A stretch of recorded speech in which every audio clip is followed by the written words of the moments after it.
Howdy, it's Tubalcain again, and this is number 26B of my series called What Is It? And this is the answer, so be sure and go back and watch 26A if you have not already seen it. And also there's 25 other answers and questions in this series. But anyway, there are 5 or 6 items that need to be identified, and we got some great answers, we got some funny answers, and many of the more obscure items were identified to me, so I think that most of them are right, or I know what they are. Some I knew before, but this is a bore gauge,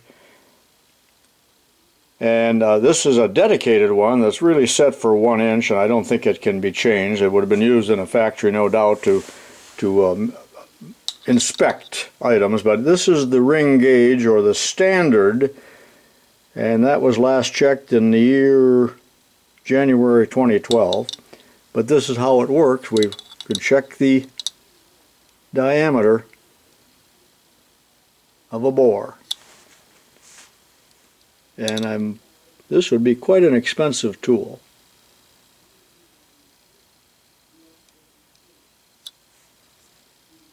I need to make an engine sometime that has a 1 inch bore, and then I can use this as the gauge. This is number 2, item number 2, given to me by Marvin Weber, and this is a tube roller that could be used, well, the larger ones were used in boilers to expand the tubes, I guess, into the end plate or something like that. This would also could be used, I suppose, on air conditioners and other heat exchangers wherever tubes are meeting a tank or an end plate. So that's what that is. And many of you had this correct. This is item 3, and I really thought it was a medical item because it looks so high quality, and I'm going to insult a few people now. This was given to me by Dale Pratt, who paid 50 cents at a garage sale for this, but this is actually used, so beautifully made, to clean filthy pipes. Men that smoke pipes, and you guys that smoke pipes, I'm going to insult you right now, but luckily not too many men smoke pipes anymore, but you talk about a smell that is offensive to people around you, and it can stink up a whole room. But if I had done this first, I would have known what this was. I did not know what it was, but many people did, and I think they still make these, but if you open this up on the end, there is a drill bit in there, and this drill bit is covered with stinking tar and smells like a pipe, a smoking pipe. So it's just awful. I can't stand to look at that, so I'm going to hide it again here real quick. But you know what a pipe smells like, and it is nasty. It used to be so dignified for a man to smoke a pipe, but if your wife hasn't kissed you in 3 years, that's why, because your breath smells worse than a Komodo dragon. After that last little rant there, I'm sure that 20 people unsubscribed from my channel. Oh well. These are nut splitters designed to split a hex nut, a threaded nut that you can't get off. The fallacy with these is that generally those nuts are in a tight space and you can't really get at them with this. So I've never actually used one in my life, but that's a KD, so that's a pretty high quality one, and it weighs 2 pounds. And it looks like it's heat treated. And then here, this came in a set. There's 2 or 3 others in that set. That's number 2. And there's another rather nice looking one, plated,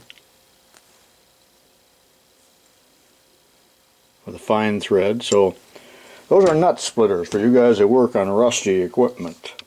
This is the only item that I have that is still not, well, it's been identified by many people and called many things, and it looks like it's for sewing, and my guess was that it was for a tent maker or a sail maker, but they would have no need to have one that long. Some people said that butchers use it for larding. One guy even said it was used to make thatched roofs. And I don't know how many other saddles. One guy suggested, this makes more sense than anything, is horse collars.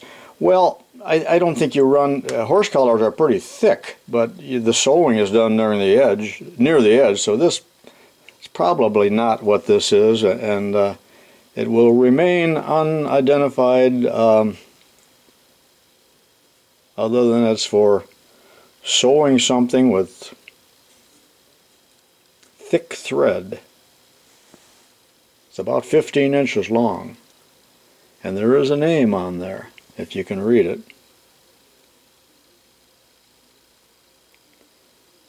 Oh, it's made in Germany, no less. Okay. So that's a mystery tool. But you know, some people give me an answer and they sound so authoritative in the answer and the explanation, they almost have me fooled for a while until I realize, nah, that's not what it is. You know, he made that up. So I sometimes don't know by the answers that I get in the comments. And you can keep the comments coming, but keep them clean if you would. But some of them have been quite humorous too, and I get a chuckle out of them.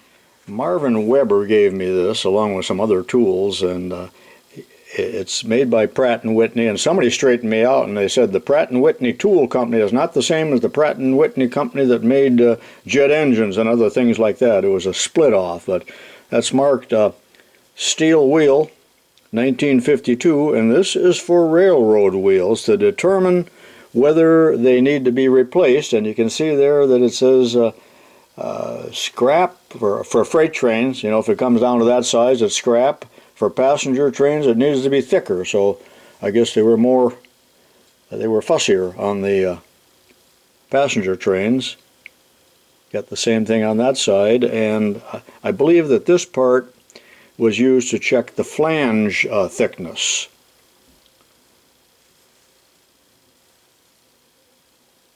So a wheel could be scrapped, I suppose, for too small a diameter, or the flange is worn so badly, and maybe this is also to check the flange. I really don't know what it all is, but a lot of you had this correct, even though I had the labels here covered up.